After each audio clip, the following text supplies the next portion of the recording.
Greetings to all. Our paper presentation is on the topic Zero Bone Loss Concept, a New Reality. Zero bone loss or crestal bone stability following implantation is achieved when the bone has not receded or lost for any reason. Zero bone loss concept includes the protocols to achieve zero bone loss around implants. The crestal bone stability is the important factor as it guarantees the implant function for an extended period of time. The peri-implant crestal bone stability is the sum total of the treatment skills and the clinician's choice of material during implant placement. Implant aesthetic zone requires crestal bone stability because its absence may result in the peri-implant mucosal tissue loss and failure of aesthetics. The crestal bone stability of bone occurs by adopting the surgical concepts and the prosthetic concepts. There is a multifactorial approach to bring about the zero bone loss, which includes the augmentation of soft and hard tissues, appropriate depth of implant placement, implant design factors, the available soft tissue thickness, emergence profile of the prosthesis, and the choice of whether using a screw-retained or a cement-retained prosthesis. The factors to be considered to achieve zero bone loss includes the implant design factors, prosthetic factors, biologic factors, and surgical factors. Implant design factors include the selection of implant abutment connection. Platform switching and conical connections have proved to show a zero bone loss around implants. But polished collars do not integrate with the bone, resulting in bone loss. Predisposing prosthetic factors which results in bone loss includes the cement remnants, which is the main culprit for the peri-implantitis. The custom abutments with supragingival margin also result in bone loss. The biologic factors includes the vertical soft tissue dimension and the attached gingiva.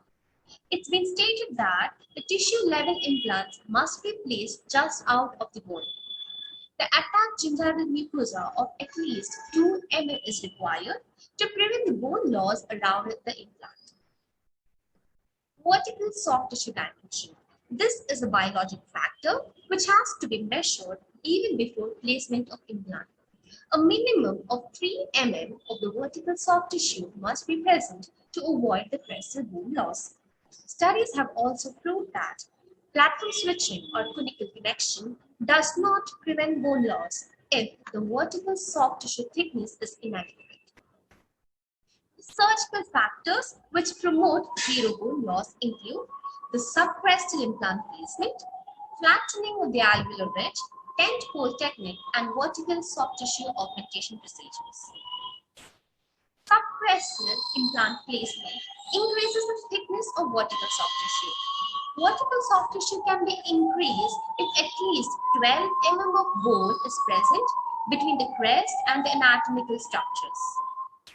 When conditions do not permit the deeper placement of implants, one can go forward using the tent pole technique, which is also used to increase the soft tissue height. Tent pole technique requires the tissue thickness of 1 mm. Here, the buccal and the lingual flaps are released and repositioned to cover the healing abutment so that the space gets filled with blood, which eventually reorganizes to connective tissue. The flaps are approximated and sutured in 2 layers. The deeper flap goes with the deep mattress suture, whereas the coronal part is sutured using a simple interrupted suture. Grafting for soft and hard tissue can be done for augmentation. Grafts like porcine and bovine-derived xenograft can also be used for augmentation of soft and hard tissues. Discussion. Stability of the peri-implant mucosa is the major factor which affects the maintenance of the underlying bone and the functioning of the implant. The zero bone loss concept is a unique compilation of the surgical and the prosthetic factors which are important to develop and maintain the crestal bone stability. It is suggested that the thin tissues might be thickened during implant placement, thereby reducing the bone resorption. The polished implant neck is a definitive factor in the etiology of the early crestal bone loss. Implant abutment connection instability can result in the micro gaps, which invites the bacteria and results in bacterial contamination and subsequent bone resorption, and thus it may be reasonable to position implant with a matching or a non-conical implant supraprestally. Screw-retained titanium-based abutments form the foundation of the prosthetic rehabilitation in the prosthetic part of the zero bone loss concept. Summary. The zero bone loss concept is a combination of the prosthetic, surgical, biologic, and implant design factors. The necessary variable of achieving success in implantology is in prevention of the soft and hard tissue loss around the implant. It is only through accepting the multifactorial reality the clinicians can change their thinking and begin on the path to zero bone loss. Bone loss is still a major issue that implantologists encounter, but it is a complication which can be prevented.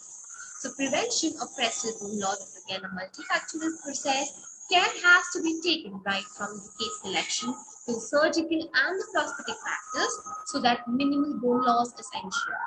Thus, it increases the chance of making the implant success over a prolonged period of time. Thank you.